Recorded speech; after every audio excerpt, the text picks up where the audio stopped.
देखिए इसके पहले हम लोगों ने देखा था कि सदिश में कुछ संज्ञाएं देखी थी, है ना। सदिशों का बहुभुज नियम, है ना, त्रिभुज नियम और समांतर चतुर्भुज का नियम। फिर हमें देखना था सदिशों का वियोजन, जो कि बहुत इम्पोर्टेंट है ना, और काफ़ी ज़्यादा यूज होने वाला ये टॉपिक है। और पूरे फिजिक्स में सबसे ज़्यादा ये जो टॉपिक है सबसे ज़्यादा यूज में आएगा। तो प्लीज़ आप लोग इसको बहुत अच्छे से पढ़ेंगे या समझेंगे, ठीक है। नहीं समझ में आएगा बिल्कुल एक बार और पूछेंगे, लेकिन आपको बहुत अच्छे से करना है। सदिशों का वियोजन, किसी एक सदिश को दो या दो से अधिक सदिशों में वियोजित करना सदिशों का वियोजन कहलाता है। ये आवश्यक क्यों होता है? सबसे पहली बात तो हमारे पास है ना, कि किसी एक सदिश को हम दो या दो से अधिक भागों में क्यों वियोजित करते हैं, क्या रीजन है ना, इसकी आवश्यकता क्यों पड़ती है। पहली बात तो ये भी हमारे दिमाग में रहती है। तो एक सिंपल सा मैं आपको एक एग्जांपल अपन ले लेते हैं। एक एग्जांपल हम ले लेते हैं, वो एग्जांपल में आपको सिंपल सा एक चीज बता दे रहा हूँ। देखिए यहाँ पर, अच्छा हमने क्या किया, थोड़ा सा समझिए इस चीज को ना। यहाँ पर अपन लेते हैं एक, हमने यहाँ पर किसी चीज को हमने बांधा हुआ है, मान लो एक पत्थर बांध दिया। इस तरह से हमने यहाँ पर ऐसे एक पत्थर को बांधा हुआ है, ठीक है ये। और एक बंदा इधर खींच रहा है इसको, इस तरफ फोर्स लगा रहा है, और एक बंदा इधर बल लगा रहा है। दो अलग अलग व्यक्ति हैं, एक ने इसको इधर खींचा हुआ है इस तरह से, ठीक है, एक ने इसको इधर खींचा हुआ, इस तरह से इसको पकड़ कर खींचा हुआ। दोनों एक दूसरे खींच रहे हैं इस तरफ, है ना। तो मुझे बताइए कि ये जो पत्थर है या फिर यहाँ पे जो भी ऑब्जेक्ट हमने रखा हुआ है जिस पर दोनों तरफ बल लग रहा है, किधर लग रहा है किधर लग रहा है, ठीक है, किधर किधर लग रहा है, एक इधर लग रहा है और एक इधर लग रहा है। बताइए ये ऑब्जेक्ट जाएगा किधर? सोच कर देखिए। हाँ, इधर जाएगा? नहीं, इधर जाएगा? किधर जाएगा? हाँ, आप थोड़ा प्रैक्टिकली करना, किसी चीज को मानना, आई थिंक कैसे जाएगा? जाएगा नहीं जाएगा, ठीक है। इस दिशा में मैंने परिणामी सदिश मैंने ले लिया, मान लीजिए मैंने क्या ले लिया, आर, है ना। आपको इतना तो समझ में आ गया होगा कि इसकी दिशा, जैसे दोनों का मैंने फोर्स कैसा बोल दिया कि यदि ये 10 न्यूटन का बल लगा रहा है इधर, है ना, 10 न्यूटन का बल लगा रहा है, तो इधर भी ये 10 न्यूटन का लगा रहा है। बल दोनों तरफ लग रहा है, तो ना तो ये इधर जाएगा ना तो इधर जाएगा, वो जा कहाँ रहा है, इधर जा रहा है। देखिए, तो ये जो मोशन है, यहाँ जो मोशन है, इस चीज को समझिए कि ये जो गति मिल रही है वो किसके कारण मिल रही है, इस तरफ के बल के कारण और इस तरफ के बल के कारण। इसको मैंने रिजल्टेंट आर कह दिया। तो इस आर का जो इफेक्ट है, मतलब ये जो आर का एक भाग किधर होगा, क्षैतिज होगा, हॉरिजॉन्टल होगा, और आर का एक भाग कैसा होगा, वर्टिकल होगा। मतलब इसमें जो बल लग रहा है इसके कारण और इसमें जो बल लग रहा है इसके कारण ये हमको रिजल्टेंट मिल रहा है, ये रिजल्टेंट फोर्स है, ठीक है। इसको मैंने एफ आर कह दिया, मैंने बोला ये रिजल्टेंट, मतलब ये परिणामी बल हो गया, ठीक है। और ये दोनों लग रहे हैं तभी हमको ये मिल रहा है, बस समझ में आ रही है। तो इसका दो भाग हमको करना पड़ेगा, क्योंकि हमको ये जानना है कि क्षैतिज दिशा में कितना बल लग रहा है और ऊर्ध्वाधर दिशा में कितना बल लग रहा है। मतलब इधर वाला व्यक्ति कितना बल लगा रहा है, इधर वाला व्यक्ति कितना बल लगा रहा है। तो यदि आपको ये पता हो तो ये निकालना, क्योंकि इनका रिलेशन हमको पता चल गया तो हम इसको निकाल सकते हैं। बस समझ में आ रही है? यदि ये रिजल्टेंट हमको पता चल गया तो क्या इस रिजल्टेंट से हम ये निकाल सकते हैं? तो हम बोलेंगे यस, हमको ये एंगल पता होना चाहिए। क्या पता होना चाहिए? ये एंगल पता होना चाहिए। फिर से हम बात करते हैं, चलिए देखो अभी समझ में आ रहा है, क्योंकि इसका जो इफेक्ट होगा, इसका जो प्रभाव होगा वो इधर भी होगा। और यदि मान लो इसने इस व्यक्ति ने बल लगाना बंद कर दिया तो ये किधर जाएगा, ये रिजल्टेंट किधर जाएगा, इधर जाएगा, सीधे इधर जाएगा, ये खींच रहा इधर जाएगा। बस समझ में आया? यदि इस व्यक्ति ने फोर्स लगाना बंद कर दिया, अब समझना बात को ना, यदि इसने बल लगाना बंद कर दिया तो ये कहाँ जाएगा, इधर जाएगा, सीधे जाएगा, नहीं जाएगा, ऊपर जाएगा। ये यदि इसने बंद कर दिया, ये वाला फोर्स को जीरो कर देता हूँ, मतलब यहाँ पर ये इसको मैं बोल देता हूँ एफ वर्टिकल लग रहा है और ये एफ हॉरिजॉन्टल लग रहा है। यदि मैं इसको जीरो कर दूं तो ये इधर जाएगा, पार्टिकल इधर जाएगा। यदि एफ एच को 0 कर दूं तो ये किधर जाएगा, ऐसे जाएगा, एफ एच ऐसे जाएगा ऊपर, है ना। और दोनों काम कर रहे हैं, दोनों 0 नहीं है, तो कहाँ जाएगा, इधर जाएगा। अभी समझ में आ रहा है। तो ये जो रिजल्टेंट फोर्स है वो कहीं ना कहीं इससे रिलेटेड है, एफ एच उसका, इसका जो कुछ ना कुछ इफेक्ट इस साइड में है और कुछ ना कुछ इफेक्ट इस साइड में। जब भी मोशन इस तरह का होगा, ऐसा कोई भी गति होगा, जब गति इस तरह का होगा तो हम क्या करें, उसका दोनों तरफ का इफेक्ट हम निकाल सकते हैं, इधर का भी और इधर का भी। एक चीज और, यदि हमने किसी वस्तु को इस तरह से फेंका है, किधर फेंका, ऐसे, इसका वेग इधर है ना, इसका वेग कैसा है, मान लो कोई वस्तु है वो इस तरह से गति कर रही है, इसका वेग क्या है, वेग कैसी राशि है, सदिश राशि है ना। वेग सदिश राशि है, हमने यहाँ से किसी वस्तु को फेंका और उसको हमने यहाँ पे एक्स वाई डायरेक्शन, तो सीधी सी बात, यदि ये मतलब कुछ ना कुछ भाग इधर जा रहा हो, क्योंकि देखो गति ऐसी हो रही है, इसका मतलब कुछ भाग इधर भी, मतलब इसका कुछ प्रभाव इधर भी होगा और कुछ प्रभाव इधर भी होगा। क्यों, क्योंकि गति ऐसे कर रही है तो ऑब्वियसली ये ऊपर भी जा रहा है और इधर भी, मतलब इसमें दोनों मोशन हो। देखो यहाँ पर, देखो ये यहाँ पर मान लो ये x1 है, y1 है, तो ये यहाँ पर जब वो पहुंचा, यहाँ से यहाँ पहुंचा, तो देखो ये x भी बढ़ा कि नहीं बढ़ा, और y भी बढ़ा कि नहीं बढ़ा, तो दोनों बढ़ रहे हैं। किसकी गति से, ये वाले इसकी गति से। बात समझ में आ रही है। इसका इफेक्ट इधर भी है और इधर भी है। यदि मैं इधर वाला इफेक्ट 0 कर दूं तो ये कहाँ जाएगा, ऐसा जाएगा क्या, नहीं, वो तो सीधे क्षैतिज हो जाएगा।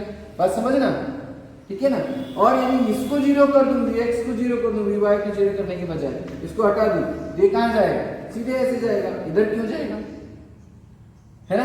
तो उस प्रभाव को निकालने के लिए मुझे क्या करना होता है, उस क्षैतिज घटक, इसको हम बोलते हैं, इसको हम जो बोलेंगे, इसको क्या वो नाम देंगे बेटा, जो हमारे पास x अक्ष के उसमें होता है, इसको हम नाम देते हैं क्षैतिज घटक। क्या नाम देते हैं, क्षैतिज घटक। ये वाले को हम क्या नाम देते हैं, ऊर्ध्वाधर घटक। क्या बोलेंगे, ऊर्ध्वाधर घटक। अर्थात हम क्या करेंगे, जो हमारे पास दिया गया सदिश है, यदि इस तरह से हमको कोई सदिश दिया जाता है, ऐसे कोई सदिश हमको दिया जाता है, जैसे ये भी है ना, तो इस तरह से हमको यदि कोई भी सदिश दिया जाता है तो उसके हम दो समकोणिक घटक निकाल सकते हैं, है ना। और वो घटक क्या कहलाएंगे, एक क्षैतिज घटक कहलाएगा और एक ऊर्ध्वाधर घटक कहलाएगा। अभी समझ में आया क्या, क्यों जरूरी है समझ में आया, क्योंकि इस तरह के कभी मोशन हमारे सामने आ जाते हैं और अभी हम जब फिजिक्स आगे पढ़ेंगे तो इस तरह का बहुत सारा सिचुएशन हमारे सामने आएगा, इस तरह का बहुत सारा कंडीशन हमारे सामने आएगा, जहां पर हमें क्या करना होगा, एक सदिश को वियोजित करना होगा और उसकी एक दिशा में हमको निकालना होगा। बोलेगा कि क्षैतिज घटक, क्षैतिज दिशा में उसका वेग निकाल कर बताइए। अभी इसी ने पूछ लिया हमसे, यदि यहाँ पर इसी में पूछ लिया गया कि आप बताइए क्षैतिज वेग कितना होगा किसी पार्टिकल का, तो मुझे क्या करना होगा भाई, इसका इफेक्ट निकालना होगा, क्षैतिज घटक, इसका इफेक्ट निकालूंगा किसमें, क्षैतिज दिशा में, तो उससे मुझे क्या मिल जाएगा, इसका क्षैतिज दिशा में वेग मिल जाएगा। बस समझ में आ रही। बोला कि इसका ऊर्ध्वाधर घटक बताइए, ऊर्ध्वाधर दिशा में वेग बताइए, तो देखिए यहाँ पर ये वेग ऐसे हो रहा है, इसका गति है, ये जो भी पार्टिकल है वो मोशन ऐसे कर रहा है, लेकिन इसका दोनों डायरेक्शन में मोशन होगा कि नहीं होगा, होगा ना। यहाँ पर भी इफेक्ट कुछ ना कुछ है, यहाँ पर भी कुछ ना कुछ, क्योंकि दोनों चेंजेस हो रहे हैं। देखो दोनों डायरेक्शन चेंज हो रहे हैं, इसका x और ये y। देखिए x भी बढ़ा और y भी बढ़ा। यदि और ये आगे जाता है यहाँ पे तो फिर से देखिए x बढ़ जाएगा और y भी बढ़ जाएगा। तो दोनों डायरेक्शन में अंतर आ रहा है, मतलब दोनों तरफ इफेक्ट है ना कुछ ना कुछ। उन दोनों इफेक्ट को निकालने के लिए मुझे क्या करना होता है, उसे वियोजित करना होगा। और ये हम किसके साथ कर सकते हैं, केवल सदिश के साथ, अदिश के साथ ये चीजें नहीं की जा सकती। ये चीज भी आपको याद रखना है, ठीक है। तो चलिए देखते हैं वियोजन समझ में आया क्यों जरूरी है। अब देखते हैं हमारे पास वियोजन हम किस तरह से करते हैं, सदिशों का वियोजन। देखिए सदिशों का वियोजन हम किस तरह से करते हैं, तो हमारे पास मेथड है, ये हमने लिया, ठीक है। हमने ये x, अभी क्या है, ये हम जो कर रहे हैं वो xy समतल पर, मतलब हम किस पे काम कर रहे हैं, द्विविमीय गति पर बात करना चाह रहा हूँ, है ना। इसके बाद त्रिविमीय भी होगा, तो उसके क्या होंगे, 3 विमाएं होंगी और घटक कितने होंगे, इसके कितने घटक होंगे? द्विविमीय है तो दो विमा वाली गति है। दो विमा मतलब समतल में गति, और समतल में गति है तो उसकी विमाएं कितनी होंगी? दो। ठीक है, उसके कितने निर्देशांक होंगे? दो। ठीक है, दो विमाएं होंगी और गति कौन सी कहलाएगी? समतल त्रिविमीय गति। इसमें कितनी, इसकी कितनी विमाएं होंगी? तीन, है ना। इस तरह से समकोणिक घटक x, y और z, इस तरह से हम समकोणिक घटक लेंगे x, y और z। अभी क्या चल रहा है? सिर्फ ऐसे x और y, ये समकोणिक घटक की बात कर रहे हैं। x, y, x, y, i एकांक सदिश, x के सापेक्ष एकांक सदिश i, और ये j, इसकी बात चल रही है। ठीक है, तो यहाँ पर यदि कोई पार्टिकल हमारे पास है, या फिर हम ऐसे लेते हैं कोई एक सदिश लेते हैं, है ना, यहाँ पर कोई बिंदु P है, इसका जो निर्देशांक होगा हम क्या ले लेंगे? x और y ले लेते हैं। x, y है, मैंने यहाँ से ऐसे ले लिया, देखिए। ठीक, और ये हमारा क्या हुआ? मूल बिंदु से उसकी स्थिति क्या है? तो हमने बोला ये x, y। ठीक, फिर हम क्या करते हैं? अब ये जो हमारे पास ये मूल बिंदु को हम नाम दे देते हैं O, है ना, और इसकी स्थिति, ये सदिश हमारे पास क्या है? R, सदिश R, स्थिति सदिश कहते हैं इसको। हम क्या बोलते हैं? स्थिति सदिश R। इसको हम सदिश रूप में दिखाना चाहेंगे तो मैंने आपको बताया हुआ है, इसको देखो R को हम सदिश रूप में कैसे दिखाएंगे? तो x से कितनी दूरी पर है? हमने बोला है y से, देखो ये y, तभी तो हमने लिखा है इसके निर्देशांक x और y। तो इसको सदिश रूप में हम कैसे लिखेंगे? तो मैं लिखूंगा x i, x क्या है? परिमाण, i क्या है? दिशा, i क्या है? दिशा, i क्या है? एकांक सदिश, है ना, एकांक सदिश जो हमको क्या बता रही है? दिशा बता रही है। किस दिशा में? x अक्ष की दिशा में। फिर हम क्या लिखते हैं? y j। तो ये हमारा क्या हुआ? कार्तीय निर्देशांक हुआ। ठीक है ना, एक सिंपल हमारी क्या हुई? अब हम चाहते हैं कि इसको हम क्या करें? वियोजित करें। तो दो घटकों में इसको वियोजित करना किस तरह से करेंगे? तो देखिए, मुझे ये x निकालना है। ये x क्या है? परिमाण है भाई। यहाँ से 0 से, मतलब मूल बिंदु से, यहाँ पे मैं ले लेता हूँ m, o से m की दूरी कितनी है? x है। o से m की दूरी बस पूछ रहा हूँ, डायरेक्शन नहीं पूछ रहा हूँ। यदि डायरेक्शन बोलता तो आप डायरेक्शन क्या लिखेंगे? xi लिख दिए। इसका मतलब ही आप समझ में आ गया आपके कि वो x डायरेक्शन में है। x की जगह कुछ भी हो सकता है, 4i, 5i, 6i, 7i, 4, 5, 6 क्या है? ये परिमाण है। ये क्या है? परिमाण। i क्या है? दिशा। 4i लिखा है, इसका मतलब आप क्या समझेंगे? 4 इकाई x डायरेक्शन में। 4i का मतलब आपके दिमाग में क्या आ जाना चाहिए कि भाई 4 इकाई जो है किस दिशा में? i मतलब x दिशा में 4 इकाई। अब इकाई मैंने क्यों कहा? क्योंकि मैंने मीटर, किलोमीटर, सेंटीमीटर कुछ नहीं बताया। हाँ, यदि आपके क्वेश्चन में यहाँ मीटर में देता है, सेंटीमीटर में देता है, तो आप 4 मीटर बोलेंगे, सेंटीमीटर बोलेंगे, किलोमीटर बोलेंगे। बस समझ में आ रही है? तो 4 किलोमीटर, 4 मीटर, 4 सेंटीमीटर, 4 मिलीमीटर, ये डिपेंड करेगा इकाई जब हमको दे दे। क्वेश्चन में हमको इकाई दे दी जाएगी, है ना। तो अभी हमको 4 कुछ नहीं दिया है तो हम 4 इकाई बोल देते हैं। इकाई की जगह यूनिट, कोई भी यूनिट दिया, जो यूनिट दिया होगा या जो इकाई दी होगी वो लगा सकते हैं। तो ये x क्या है? वही परिमाण। अब मैं चाहता हूं कि नहीं, ये जो हमारे पास ये है, तो इसका x दिशा में घटक निकालना चाहते हैं। देखो ये इधर मैंने ले लिया, मान लीजिए किससे, तो जब इसका ध्रुवीय घटक मैं निकाला था, देखो ये कार्तीय निर्देशांक होते हैं। जब ध्रुवीय निर्देशांक निकालते हैं तो बेटा हमको क्या चाहिए होता है? r और थीटा। क्या चाहिए होता है? r और थीटा। अच्छा, तो x दिशा में इस r का घटक निकालना चाहता हूं, क्योंकि मुझे ये सदिश है, इस सदिश का x दिशा में घटक निकालेंगे। मतलब हमें क्या करना है? वियोजित करना है इसे, x और y, ये दोनों के लिए निकालना है। तो अब हम कैसे निकालेंगे? तो देखिए, हमको मालूम है, मैंने आपसे क्या कहा था कि जब भी हम निकालते हैं एक समकोण त्रिभुज हमारे पास है। कौन सा समकोण त्रिभुज है? तो देखो समकोण त्रिभुज। और याद रखिएगा, जब भी वियोजित करेंगे तो समकोण त्रिभुज का निर्माण ही आपको करना है। तो देखिए यहाँ पर क्या हो जाएगा? समकोण त्रिभुज क्या है भाई हमारे पास? बताइए यहाँ पे O N P में, है ना, ज्ञात बटे, सॉरी अज्ञात बटे ज्ञात। मैंने आपसे क्या कहा था? अज्ञात बटे ज्ञात वाला काम करना है आपको, इससे आपको चीजें मिल जाएंगी। तो अज्ञात क्या है? OM क्या है ओपी, ये दिया हुआ है ना ओपी। ठीक है, तो बताइए ये OM क्या होगा इस समकोण त्रिभुज का? थीटा के सामने वाली भुजा लंब होती है, तो ये वाला क्या होगा आधार, क्योंकि समकोण त्रिभुज में 3 ही भुजाएं होती हैं, आधार लंब और कर्ण। कर्ण फिक्स होता है लेकिन आधार और लंब डिपेंड करता है किस पर? थीटा पर। यदि थीटा यहाँ होता तो ये लंब हो जाता।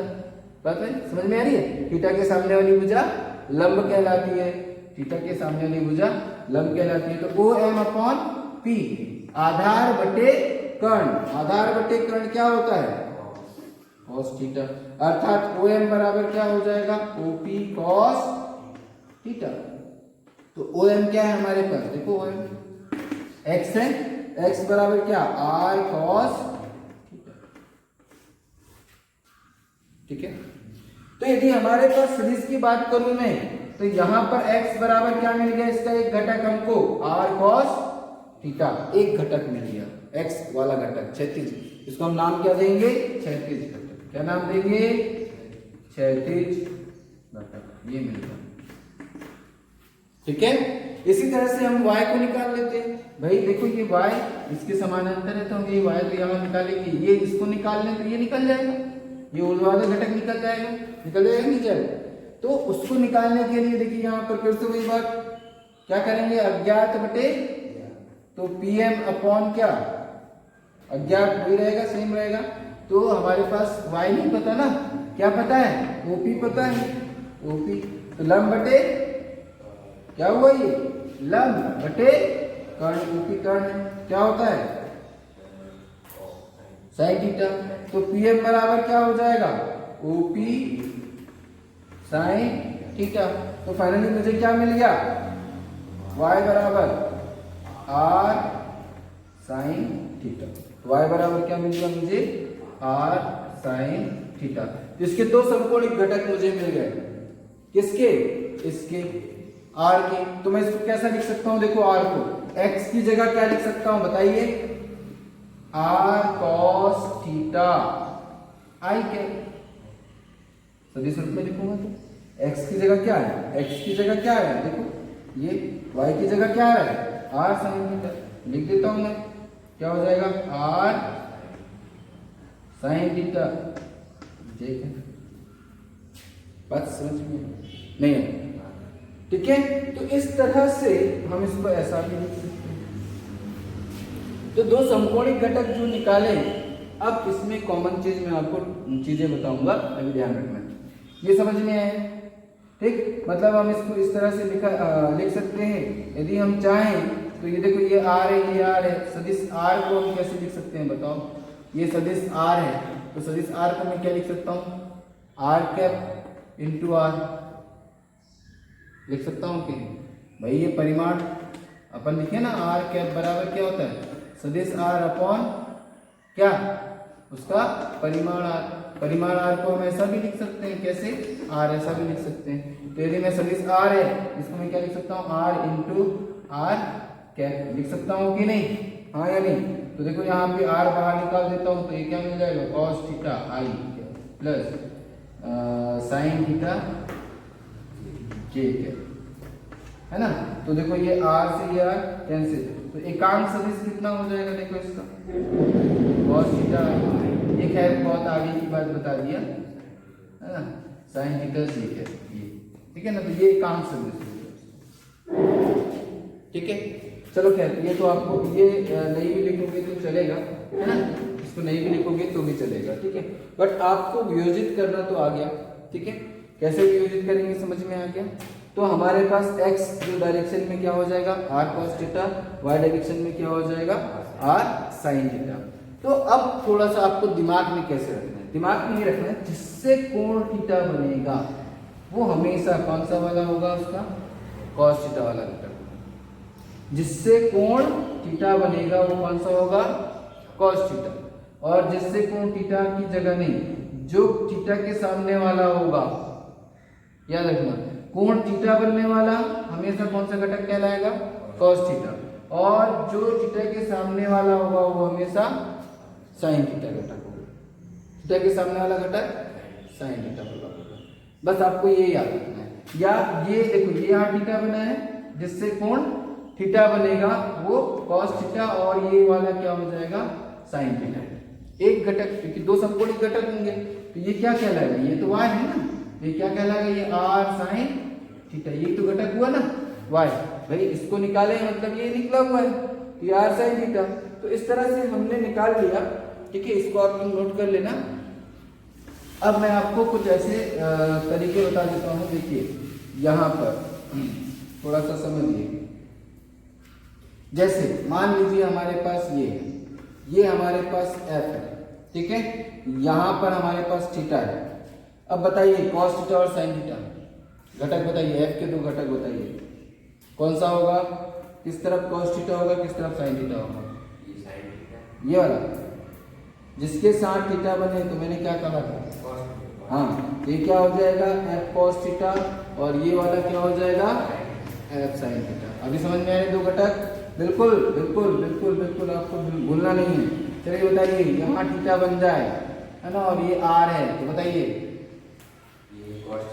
ये r cos थीटा और ये r sin थीटा। सारी सिचुएशन में बता देता हूँ आपको। इधर बताइए ये मैंने बोल दिया p, अब बताइए यहाँ पर थीटा बन जाए तो बोलो ये p cos थीटा हो जाएगा, क्योंकि इसके साथ थीटा कोण बन रहा है, और ये क्या हो जाएगा p sin थीटा।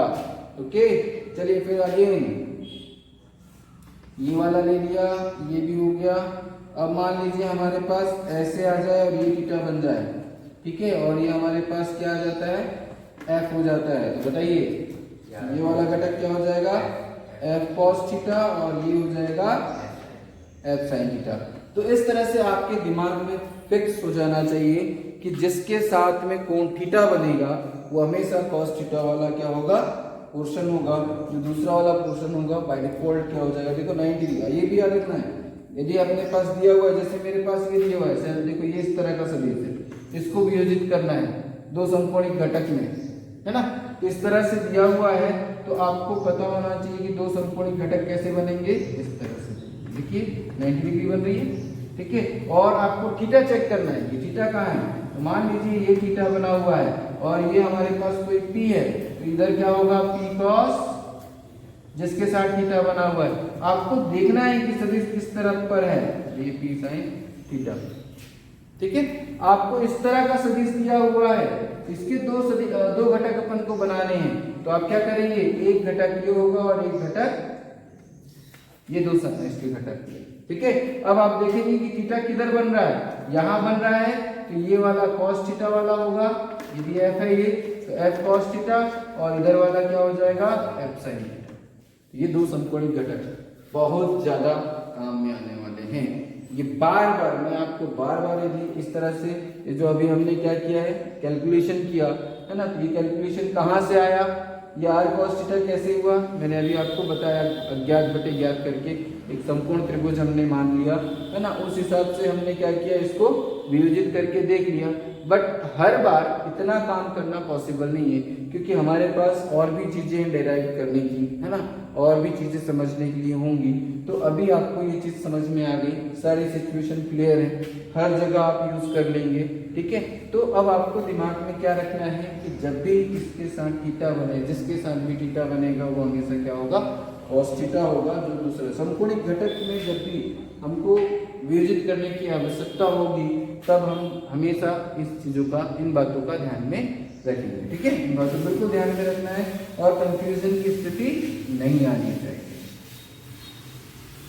तो इस तरह से हमने वियोजन किया। इसी तरह से हम क्या कर सकते हैं, त्रिविमीय घटक को भी वियोजित कर सकते हैं, त्रिविमीय में भी वियोजित कर सकते हैं तीन घटकों में, ठीक है, x, y और z होगा उसमें, ठीक। तो हमारे पास ये जो वियोजन हुआ, अच्छा इसी में थोड़ा सा और बता देता हूँ, ठीक है। यहाँ पर देखिए हमारे पास कोई बिंदु क्या था, x और y था। तो देखिए यहाँ पर हमारे पास क्या हुआ, तो मैंने हमारे पास क्या आ गया, x बराबर r cos थीटा और y बराबर क्या आ गया, r sin थीटा, यही आ गया था, आया नहीं आया, ठीक है। अभी यहाँ पर हम क्या करते हैं कि x स्क्वायर, अब हमको मालूम है, देखिए ये r है, ठीक है, ये समकोण त्रिभुज है, तो कर्ण का वर्ग क्या होता है, आर स्क्वायर बराबर x square plus Y square. होगा या नहीं होगा, होगा कि नहीं होगा भाई, हम पढ़े हुए हैं कर्ण का वर्ग अन्य दो भुजाओं के, तो भाई ये एक्स है और ये वाई।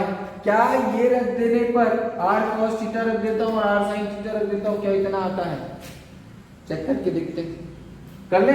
तो चलो एक्स स्क्वायर मतलब क्या हो जाएगा, आर कॉस थीटा का, होगा कि नहीं होगा, आर स्क्वायर, अरे हाँ होल स्क्वायर होगा ना, आर कॉस थीटा का होल स्क्वायर। इसकी जगह रख सकता हूँ एक्स की जगह, हाँ या नहीं, चलो रख देता हूँ, मैं यहीं पे रख देता हूँ। तो क्या हो जाएगा, आर कॉस थीटा का whole square plus R sine theta का whole square, R square cos square theta plus R square sine square theta. R square common आ जाएगा, क्या आ जाएगा, cos square theta plus sine square theta. हो रहा है कि नहीं हो रहा है, ये इसका वैल्यू कितना होता है, क्या मिल गया,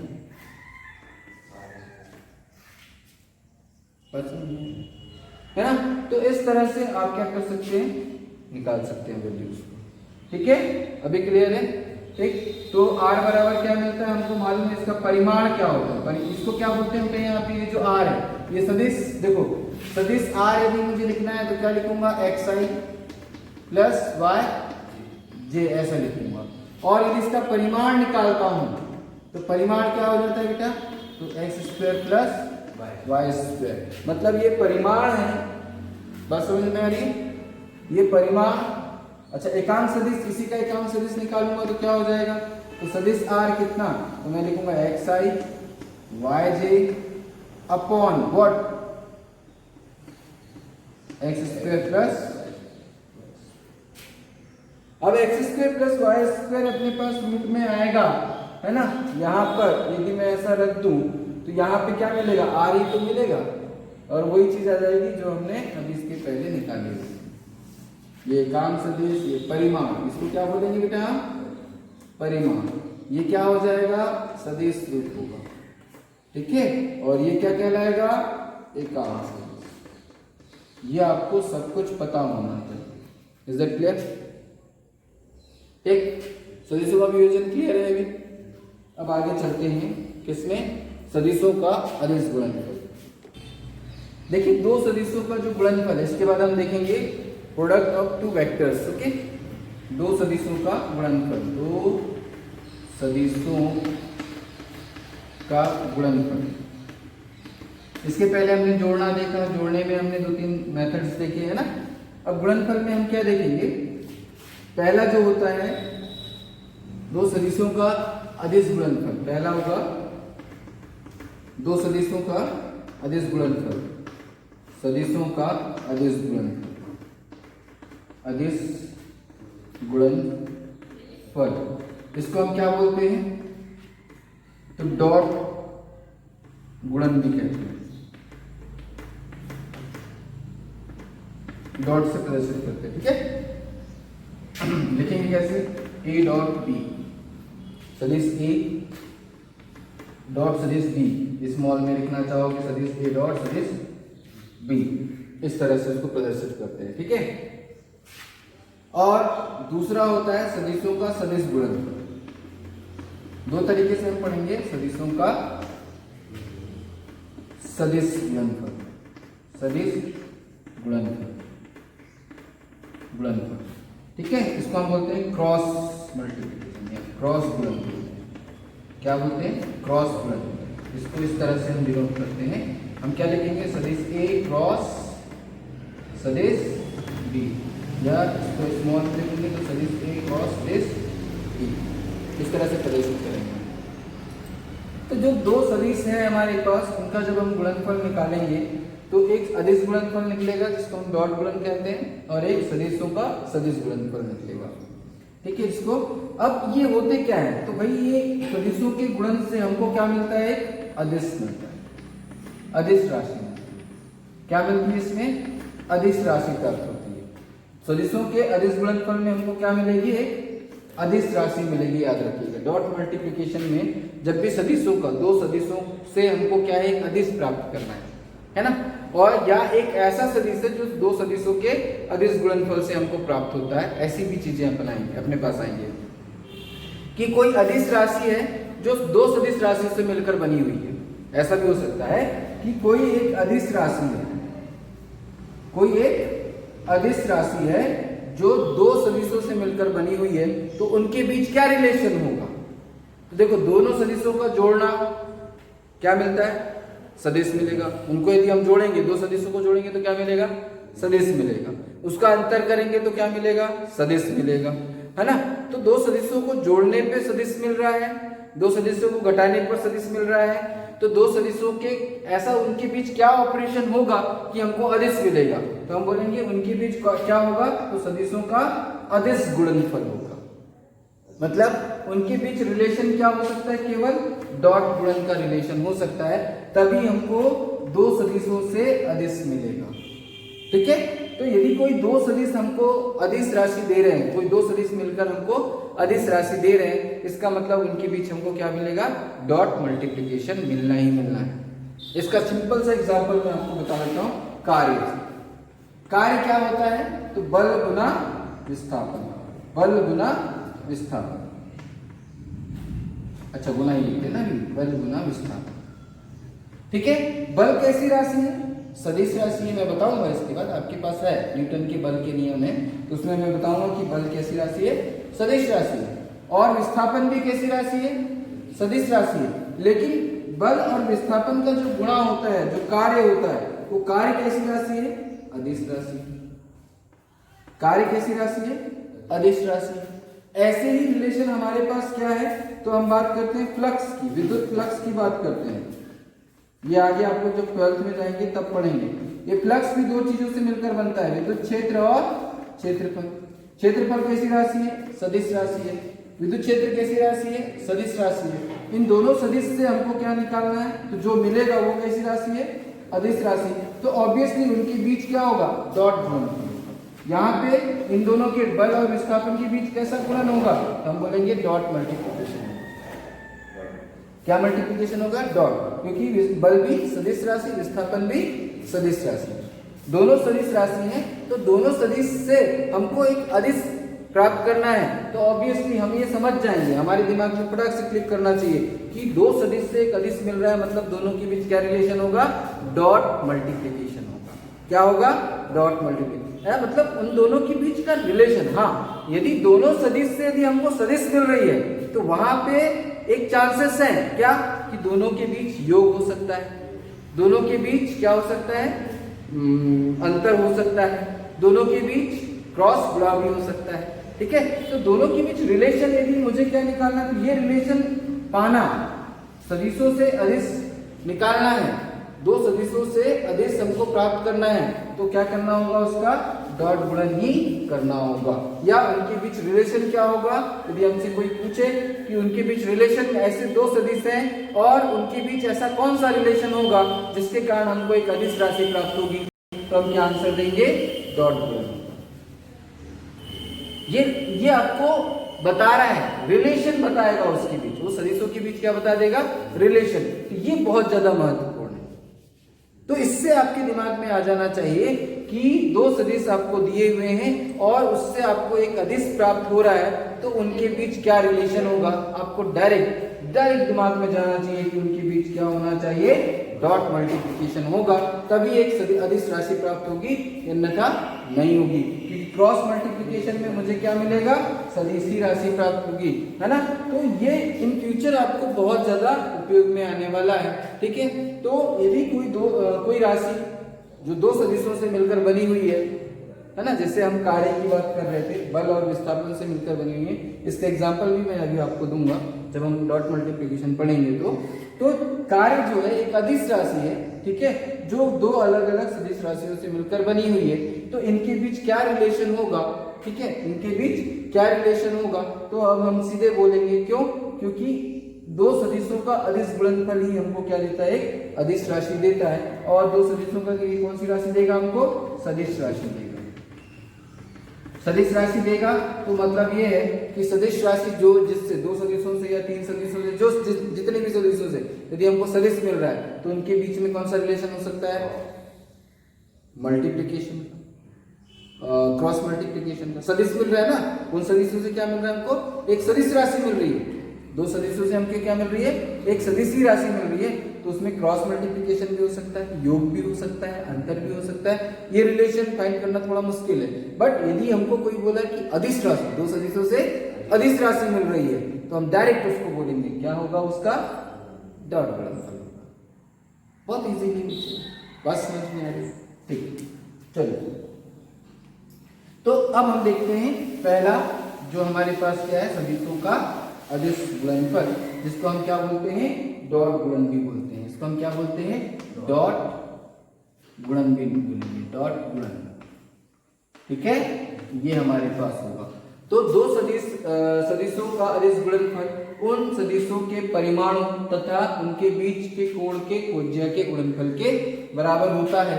अर्थात यदि अपन लिखते हैं ए डॉट बी, दो सदिश अपन लिखते हैं, तो इसका परिमाण क्या हो जाएगा, सदिश ए का परिमाण इस तरह से लिखते हैं, मैंने आपको बताया हुआ है परिमाण लिखने का तरीका, है ना। और सदिश बी का परिमाण कैसे लिखूंगा, तो ये इस तरह से लिखूंगा, है ना। और इनके बीच के कोण कोज्या इन दोनों के बराबर, या परिमाण को हम डायरेक्ट क्या लिखते हैं, ए बी कॉस थीटा। ये कैसी राशि है, तो ये कैसी राशि है, अदिश राशि। ठीक है, तो ये दो सदिश से हमको क्या मिली है, अदिश राशि। बात समझ में आई नहीं? ठीक है, एक एग्जांपल हम ले लेते हैं कि यदि किसी वस्तु को, कोई हमारे पास वस्तु है, ठीक है, ये हमारे पास ये कोई वस्तु है, इस पर हमने क्या लगाया, तो हमने लगाया 10 न्यूटन का बल लगाया, ठीक है, और इस पर विस्थापन कितना हो जाता है, 10 मीटर हो जाता है। विस्थापन कितना होता है, 10 मीटर विस्थापन हो जाता है। तो इसमें किया गया कार्य कितना होगा, तो हम जानते हैं कार्य बराबर क्या होता है, तो कार्य कैसी राशि है, अदिश राशि है। बल कैसी राशि है, सदिश राशि है। तो कार्य बराबर क्या हो जाएगा, एफ डॉट डी, या इसी को मैं क्या लिख सकता हूं, एफ डी कॉस थीटा। अब देखिए यहाँ पर बल किधर लग रहा है, इधर ही लग रहा है, विस्थापन भी किधर हो रहा है, इधर ही हो रहा है। तो यहाँ पर देखिए बल की दिशा और विस्थापन की दिशा दोनों कैसी है, एक समान है, एक ही दिशा में है। तो थीटा कितना होगा भाई, बल भी इसी दिशा में है ना, और विस्थापन भी इसी दिशा में है। तो देखो यहाँ पे कार्य कितना हो जाएगा, तो मैंने कहा 10 गुना 10, डी कितना है 10 मीटर, 10 मीटर, ये क्या हो जाएगा cos 0, और cos 0 का मान कितना होता है, 1 होता है। cos 0 का मान 1, मतलब किया गया कार्य कितना हो जाएगा 100 जूल। कार्य कितना हो जाएगा 100 जूल। हमेशा याद रखिए कार्य का मात्रक क्या होगा, जूल। जब मैं आगे पढ़ाऊंगा आपको तो उसमें बल अपन क्या पढ़ेंगे, कार्य, ऊर्जा और शक्ति, एक चैप्टर है आपको पूरा का पूरा, कार्य, ऊर्जा और शक्ति, उसमें मैं आपको बताऊंगा, टेंशन मत लो। अभी आप समझ लो थोड़ा सा, बस केवल हम क्या समझने जा रहे हैं, दो सदिशों के अदिश गुणनफल को समझ रहे हैं, इसीलिए मैंने आपको डायरेक्ट बताया। तो ये हमको क्या मिला है, अदिश राशि। क्या मिली, अदिश, किससे, दो सदिशों से। बात समझ में आ रही?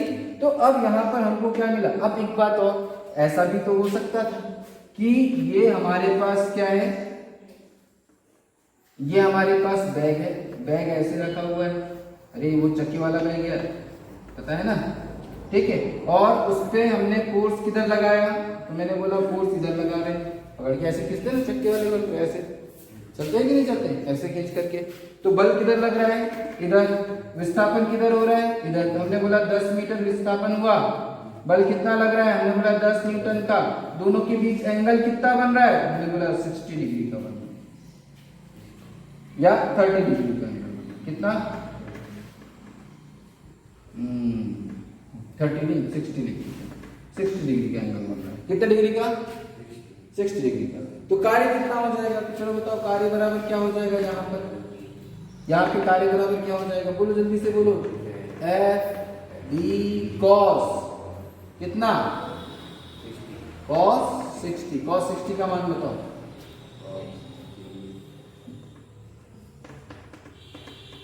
ये हो जाएगा 10 गुना 10, कॉस 60 का मान 1/2, 1/2, ठीक है। बताओ कितना, 50 न्यूटन, अब एक बात देखो, दोनों कार्य, जबकि दोनों देखो दोनों में इसका जो अपने पास इस पर 10 न्यूटन का बल लग रहा है और विस्थापन 10 मीटर हो रहा है, यहाँ भी 10 न्यूटन का बल लगाया, विस्थापन भी, कार्य किसमें कम लगा, इसमें कि इसमें, नीचे वाले, है ना? बात समझ में आ रही है? तो ऑब्वियसली मतलब ये है कि कार्य, सॉरी, जूल, है ना? तो सरलता किसमें होती है, हमको इजी किस में होता है भाई, दोनों में बल लगाते हैं, लेकिन हम कंफर्टेबल किस में होते हैं, ये वाले में कि ऐसा धकेलने वाले, ये वाले, है ना? तो वही चीज यहाँ पे होता है कि यहाँ कम कार्य करना पड़ता है, यहाँ पे ज्यादा कार्य करना। बात समझ में आ गई? ठीक है, तो एक चीज और भी हम बताएंगे, इसको जब मैं आपको और एक्सप्लेन करूंगा तो और अच्छे से बताऊंगा, ठीक है? उसमें जब कार्य वाले में होंगे तो उसमें और अच्छे से आपको बताऊंगा कि किसी एंगल पर हम लेते हैं। तो ये एग्जाम्पल है, किसका एग्जाम्पल है? दो सदिशों के अदिश गुणनफल, ठीक है? तो यहां पर देखिए हमको ये मिल गया, ठीक। अब हम यहाँ पर लेते हैं, देखो यदि मैं ऐसे ले लेता हूँ, यहाँ पर ए और बी, ये सदिश ए है और ये सदिश बी है, दोनों के बीच एंगल थीटा है, ठीक है? तो क्या हो जाएगा, देखो इसमें अपन सदिश ए डॉट सदिश बी यदि मैं निकालूंगा तो क्या मिल जाएगा, ए बी कॉस थीटा। अब यहाँ पर तीन स्थितियां अपन ले लेते हैं, तीन स्थिति कौन कौन सी ले लेते हैं बेटा? तो मैं स्थिति ले लेता हूँ कि ए और बी दोनों एक ही डायरेक्शन में, ए और बी एक ही दिशा में, एक ही दिशा मतलब ये बी का एंगल ये कम होते होते कितना हो गया, 0 हो गया, थीटा कितना हो गया, 0। तो क्या मिल जाएगा, कॉस, मतलब पहली स्थिति क्या होगी, जब थीटा इक्वल्स टू 0, मतलब दोनों कैसे होंगे, दोनों सदिश कैसे होंगे बताओ इसमें? तो दोनों सदिश एक ही दिशा में होंगे, एक ही दिशा में। इसका मतलब तो यही हुआ ना कि दोनों सदिश कैसे हैं, एक ही दिशा में है ना? थीटा बराबर 0 मतलब देखो ये, इसको अपन ने क्या किया, अब ये थीटा था, इसको कम करते करते करते करते तो देखो बी भी कैसे आ गया, एक ही डायरेक्शन में आ गया। तो इस स्थिति में क्या हो जाएगा, सदिश ए डॉट सदिश बी बराबर क्या मिला, ए का परिमाण और बी का परिमाण, कॉस थीटा 0। तो कॉस 0 का मान कितना, 1 हो जाता है, कॉस 0 का मान 1 होता है, अर्थात क्या मिल जाएगा, a इंटू बी, मतलब ये क्या मिला, अधिकतम मिला। ये कार्य क्या मिला हमको, सॉरी मतलब ये कितना मिलेगा, अधिकतम मान मिलेगा, अधिकतम मान, इसका मान कैसा मिलेगा, अधिकतम मिलेगा। बात समझ में आ रही? अब चलो यहाँ पर देखते हैं, किस में देखते हैं, इसको थोड़ा सा आप क्या करते हैं, ऐसे लेते हैं और ऐसे लेकर के इसको कहाँ ले जाते हैं, 90 डिग्री पे, कितने पे ले जाते हैं, तो सेकेंड वाली स्थिति में थीटा बराबर 90 कर देता हूं, ठीक है? तो देखिए क्या हो जाएगा, ए डॉट बी क्या हो जाएगा, ए बी कॉस कितना 90, कॉस 90 का मान कितना होता है बेटा, कॉस 90 का मान 0। तो फाइनली क्या मिल जाएगा, ये 0 मिल जाएगा। ये क्या हुआ हमारे पास, न्यूनतम था, क्या हो जाएगा, न्यूनतम हो जाएगा।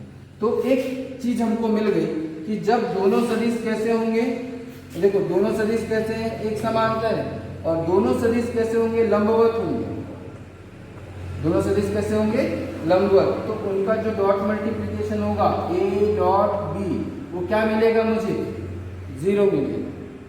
तो हम यहाँ पे क्या लिख देंगे, दोनों सदिश कैसे हैं, दोनों सदिश कैसे होंगे, लंबवत होंगे, दोनों सदिश कैसे होंगे, लंबवत होंगे, है ना? तो अब आपको क्वेश्चन पूछता है कि सिद्ध कीजिए कि ए सदिश ए और बी लंबवत हैं, तो हम क्या निकाल लेंगे, उनका डॉट मल्टीप्लिकेशन निकाल लेंगे। यदि वो 0 आता है तो हम बोल देंगे दोनों सदिश कैसे हैं, लंबवत, है ना? तो आपको यदि लंबवत प्रूफ करने के लिए आता है तो हम उसका डॉट मल्टीप्लिकेशन क्या निकाल लेंगे, 0। तो याद रखिएगा ये चीज आपको दिमाग में रखना है, ये दोनों सदिश कैसे होंगे, एक दूसरे के लंबवत, इस कंडीशन में, ठीक है? तो आपको क्वेश्चन 1 नंबर का क्वेश्चन भी पूछ सकता है कि a dot b equals to 0 है, तो दोनों सदिश की स्थितियां क्या होंगी, दोनों कैसे होंगे, परस्पर लंबवत होंगे। आपको ऑप्शन दे देगा समांतर, संपाती, है ना, लंबवत, है ना, विपरीत, ऐसा बोल देगा। तो आपको क्या चूज करना है, लंबवत चूज करना है, ठीक है? बस समझ में आ रही है। क्वेश्चन कैसे भी बना के दिया जा सकता है। फिर अब मान लीजिए देखो यहाँ पर ये जो सदिश है, देखो ध्यान दो, ये है, इसको मैंने ऐसे घुमाया और कैसे कर दिया पूरा, ये देखो ये सदिश b की दिशा किधर हो गई, इधर हो गई, और ये कितने अंश का कोण बन गया, 180 का बन जाएगा, हो जाएगा कि नहीं हो जाएगा। तो अब बताओ मुझे, ये तीसरी कंडीशन, ये दूसरी हो गई, तीसरी कंडीशन देखते हैं। तीसरी कंडीशन में क्या हो जाएगा, सदिश a डॉट b बराबर ए बी कॉस कितना हुआ 180। ये तीसरी कंडीशन में क्या हुआ, सदिश b इधर और सदिश a दोनों के बीच एंगल कितना 180, ठीक है। तब की स्थिति में क्या होगा, तो तब की स्थिति में देखिए cos 180 का मान कितना आता है, तो मैंने आपको इस दिन भी बताया था, ये याद रखना है आपको, है ना। ये -1 हो गया तो ये माइनस ए बी। यदि a डॉट b का गुणनफल, मतलब इनका जो डॉट गुणनफल है, यदि कैसा मिलता है हमको, ऋणात्मक मिलता है, बिल्कुल नोट करके लिखिएगा, नोट करके कॉपी में लिखिएगा कि a डॉट b का गुणा यदि हमको ऋणात्मक मिलता है तो दोनों सदिश कैसे होंगे, दोनों सदिश कैसे होंगे बताइए, विपरीत। ये हमको रिजल्ट देता है, बात समझ में आ रही है। ये हमको क्या दे रहा है, रिजल्ट दे रहा है कि जब इन दोनों का गुणनफल क्या मिलेगा, इनका डॉट मल्टीप्लिकेशन, डॉट गुणनफल ऋणात्मक आएगा तो दोनों सदिश आपस में कैसे होंगे, विपरीत। एक की दिशा इधर होगी तो एक की दिशा इधर होगी। क्या ऐसी कंडीशन बन सकती है, तो हमने बोला यस बन सकती है। जब आप जिम जाते हो, आप किधर लगाते हो बल, ऐसे, विस्थापन किधर हो रहा होता है, इधर जो लोहे के रखे होते हैं ना, वो कहाँ जा रहे होते हैं, इधर, बल कहाँ लगा रहे होते हैं, बस समझ में आ रही, हुआ कि नहीं हुआ, दोनों सदिश कैसे हुए, विपरीत। तो उस कंडीशन में क्या होगा, उनका डॉट मल्टीप्लिकेशन क्या आएगा, माइनस आ जाएगा। बात समझ में आई, हाँ या नहीं, क्लियर है, ठीक। चलिए अच्छा, इनका डॉट मल्टीप्लिकेशन 0 आ रहा है, तो अभी बल की बात करता हूं मैं, इसी चीज में हम बल को ही लेते हैं, ठीक है। बल डिस्प्लेसमेंट 0, यहाँ पे लगाया बल, ये लगाया, मैंने बोला ये दीवार को खसका दे पीछे, है ना, मैंने बल लगाया, डिस्प्लेसमेंट हुआ नहीं हुआ तो डिस्प्लेसमेंट कितना 0, तो क्या हो जाएगा, वर्क डन कितना मिलेगा, 0 मिले, ठीक है। तो वो चीजें थोड़ा समझिएगा, ठीक है। अभी क्लियर है ये चीज, तीनों कंडीशन अलग अलग समझ में आ गई, हाँ या नहीं। इसको अलग अलग अपने तरीके से करोगे और एक बार और सोचोगे, ठीक है। अब यदि इसी में थोड़ा और समझ लीजिए, यदि मैं त्रिविमीय में बात करता हूँ, यदि मैं एक सदिश लेता हूँ, थोड़ा समझना ना, यदि मेरे पास एक सदिश है, क्या सदिश a, इसको मैंने एक 3 विमा में ले लिया, x y और z, इसको मैंने ले लिया है, ये x है, y और z, ठीक है। x में क्या लिखते हैं अपन, i j और k, है ना। यदि अपन त्रिविमीय की बात कर रहा हूँ, तो इस त्रिविमीय में मैंने इसको ले लिया a1 i, ठीक है, plus a2 j plus a3 k, ऐसा लिख सकता हूँ क्यों, ठीक। इसको मैंने लिख दिया सदिश b, इसको लिख दिया b1 i, ठीक, इसको b2 j plus b3 k, मतलब 3 घटकों में विभाजित कर दिया, ठीक है ना।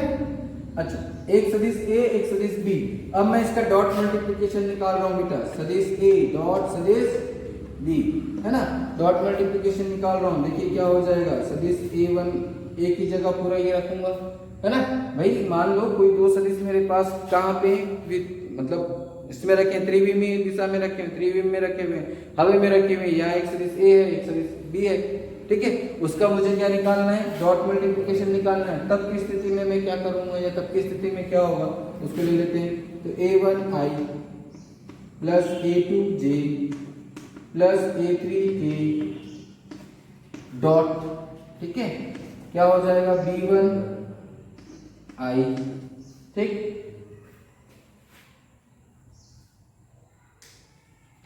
और ये 3 समकोणिक घटक है, 3 समकोणिक घटक मतलब x, y और z, इसके बीच x और y के बीच कितना एंगल, वाई और जेड के बीच कितना एंगल, जेड और एक्स के बीच कितना एंगल 90, सबके बीच 90, याद रखिएगा ना, ये चीज याद रखना है।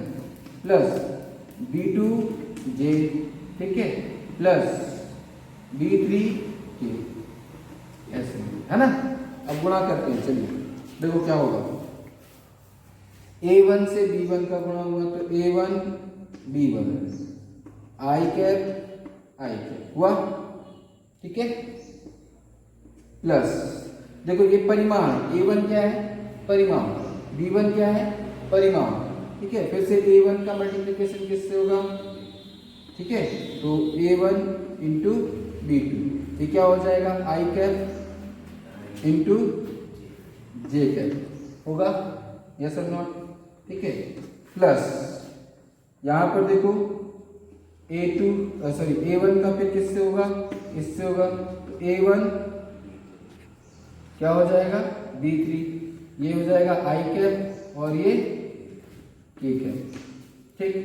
अब मैं एक ही लिख रहा हूं, बाकी जो ये A2 वाला है उसको अपन ऐसे ही करेंगे। देखो अब इधर थोड़ा समझना, मुझे बताओ ये I कैसी राशि सदिश, इसका परिमाण कितना होता है 1, ये x दिशा को प्रदर्शित करती है लेकिन परिमाण कितना होता है 1, ठीक है। और अभी हमने लिखा है, क्या लिखा है, दो सदिशों का अदिश गुणनफल क्या होता है, उन सदिशों के परिमाणों तथा उनके बीच के कोण की कोज्या के बराबर। तो देखो ये I गुना I मैं लिख रहा हूं, ठीक है, तो इसका गुणा कितना होगा, मतलब ये इसका परिमाण कितना होगा, इसका परिमाण कितना होगा, और दोनों के बीच एंगल कॉस, अब बताओ I ये देखो ये I है और इसी डायरेक्शन में मैं ले रहा हूं, तो I और I के बीच कोण कितना होगा,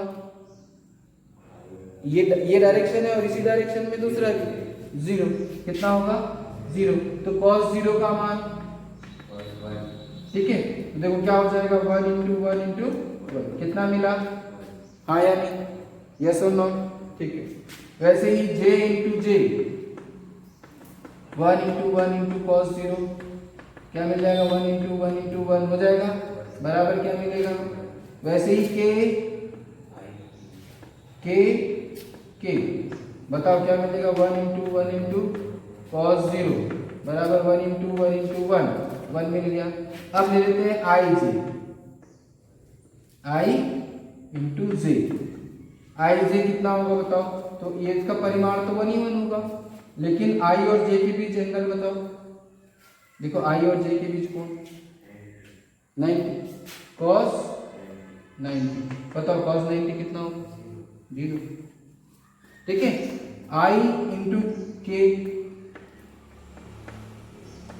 कितना होगा 1 इंटू 1 cos 90 होगा कि नहीं होगा, क्या मिल जाएगा 0, है ना।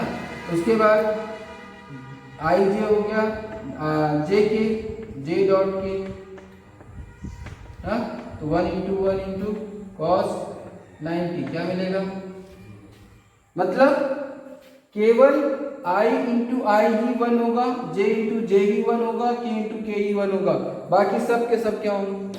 अब मुझे एक बात बताओ, ये वाला कितना मिलेगा 1 हो जाएगा, तो अपने पास क्या बचा A1 B1, क्या ये 1 होगा, I इंटू J है, क्या हो गया 0, I इंटू K 0, तो अब इसको लिखने की आवश्यकता है क्या, है ना, क्योंकि बहुत बड़ा टर्म होता है इसलिए मैं लिखना नहीं चाह रहा था, इसलिए पहले मैंने ये बता दिया। अभी समझ में आ रहा है, ठीक। फिर से देखिए यहाँ पर A2J into I, J into क्या हो जाएगा J इंटू J, तो A2 B2 B2 ये J इंटू J, ये 1 हो जाएगा, तो मतलब फाइनली मुझे क्या मिल जाएगा A2 B2। अब यहाँ पर J इंटू K, उसको हटा देते हैं, A3 K into I 0, K into J, तो K इंटू K मतलब ये मिल जाएगा A3 B3 K, ये 1 मिल जाएगा, मतलब फाइनली हमको क्या मिला A3 इंटू B3, ये हो गया।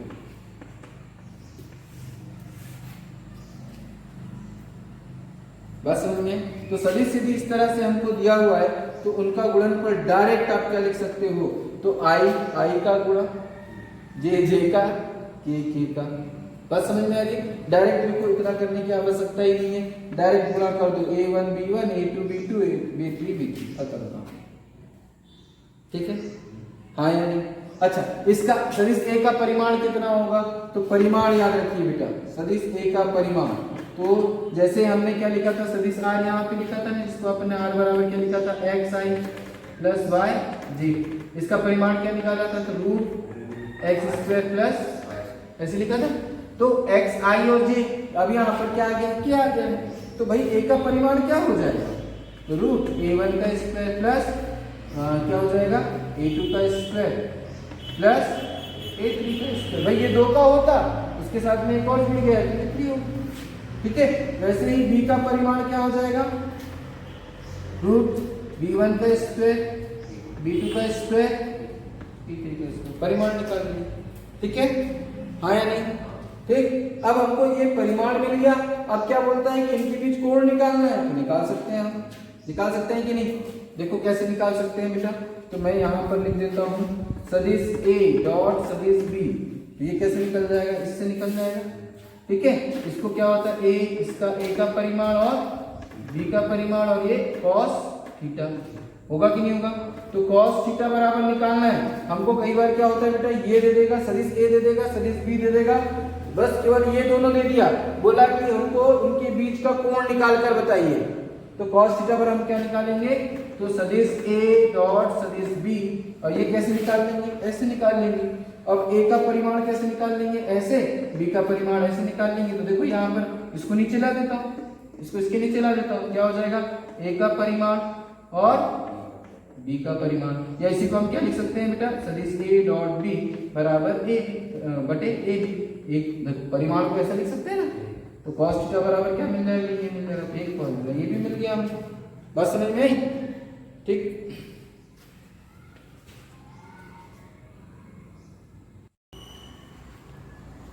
तो ये क्लियर है? ठीक है, एक आध एग्जाम्पल देख लेते हैं। यदि आपको एग्जाम्पल देख के उसके बाद फिर दो सदिशों का सदिश गुणनफल, तो दोनों सदिशों का सदिश गुणनफल फिर मैं आप लोगों को नेक्स्ट क्लास में बताऊंगा। ठीक है, अभी इसका एक एग्जाम्पल देख लेते हैं, और एग्जाम्पल देख करके फिर हम इसको अच्छे से कर लेंगे।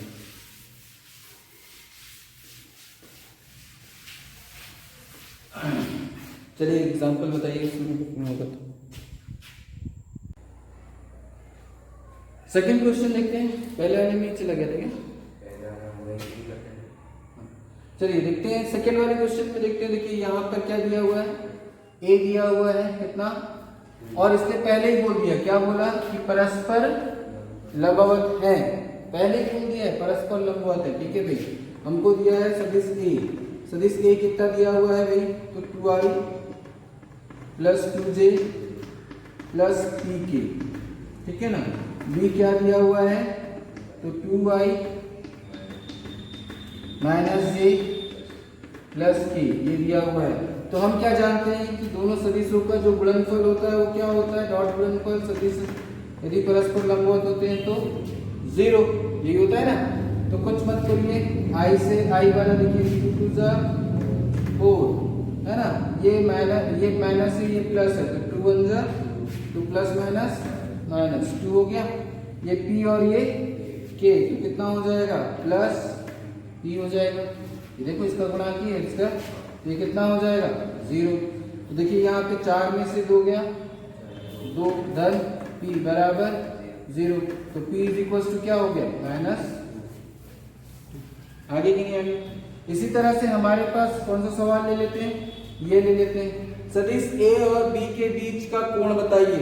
तो हमको क्या मालूम है, सदिश a डॉट b, मैं अभी आपको बताया था, a डॉट b निकाल रहे हैं, बराबर क्या होता है, a डॉट b बराबर a b cos theta. Yes, a क्या है, a का परिमाण, b क्या है, b का परिमाण, है ना, और cos थीटा अपन को निकालना है। तो चलिए cos थीटा बराबर क्या हो जाता है बताइए, तो cos थीटा बराबर होता है a dot b upon a का परिमाण और b का परिमाण। तो मैं उसको परिमाण को ऐसा ना लिख करके a b लिख दे रहा हूँ, चल जाएगा ना, ऐसा भी लिख सकते हैं a b।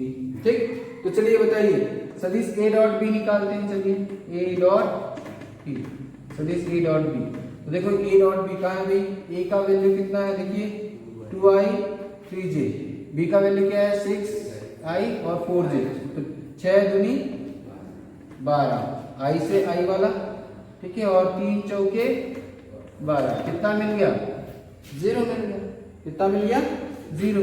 तो हमको मालूम है cos theta is equal to what, ये 0 अपॉन यहाँ तो कोई भी चीज हो जाए, परिमाण में कुछ भी आ जाए, आप परिमाण ऐसा लिखो या 0/a भी लिख दो, ये कितना मिलेगा सामने वाला चीज 0 ही मिलेगा, है ना।